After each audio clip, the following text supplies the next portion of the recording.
ฮัลโหลครับผมวันนี้ผมไม่ว่านะครับครับผมครับโช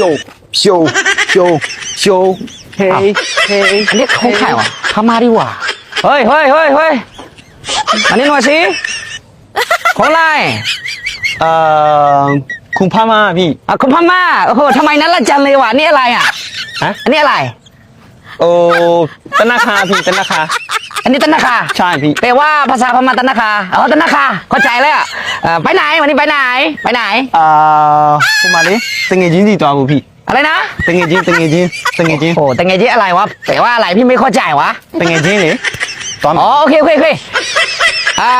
อยู่หมู่ไทยกี่ปีแล้วอยู่หมู่ไทยกี่ปีแล้ว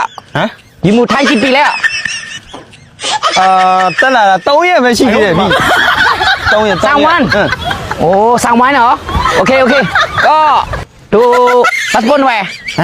ดูพาสปอร์ตหน่อยพาสปอร์ตพาสปอร์ตพาสปอร์ตโอเคใช่ขนาดประชาชนอะไรนี่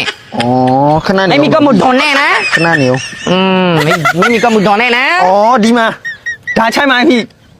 ใช่ดูให้หน่อยเฮ้ยทำไมหน้าไม่เหมือนกันวะนี่ใครวะนี่อันนี้หล่ออันนี้ก็ไม่หล่ออ่ะจะนอนไว้เลยพี่ชื่ออะไรนะชื่อลามิทักกะเจสันเลยพี่อะไรนะลามิทักกะเจสันเลยโอ้ทำไมยาวจังเลยว่ะนี่ยาวจังเลยว่ะนี่มันนเมเนี่ยยาวเลยนี่ยาวโอเคเข้าใจแล้วชุบยาวก็โอเคก็ได้อยู่โอเคไปดีลูกไปดีนะครับผมก็กินข้าวยังตอนนี้กินข้าวเลยยังซาดิพี่พี่เดี๋ยวให้หน่อยเดี๋ยวเฮ้ยนี่ก็อายุหมดแล้วว่ะนี่อายุหมดแล้วว่ะไม่เข้าใจเลยมาคิดดูว่านี่อันนี้ไม่มีแล้วไม่มีอายุแล้วนี่ตายแล้วဟုတ်လေพี่ကျွန်တော်ဒီစာအုပ်ရတာဟိုမနေ့ကပဲရတာလေพี่ได้เมื่อวันเหรอโอเคอะไรวะไม่เข้าใจหรอกอะไรนะไป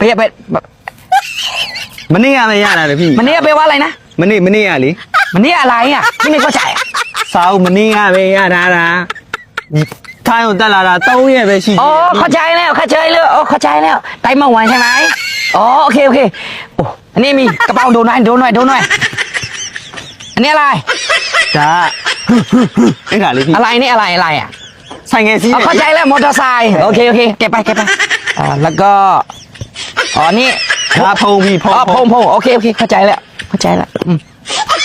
ไม่มีอะไรแล้วพี่ก็ไม่จับไปพี่ก็เลยไม่เข้าใจอะไรเลยไปได้แล้วโอเคตายแล้วอะไรก็ไม่รู้เลยไม่เข้าใจเลยพวกอะไรก็ไม่รู้เลย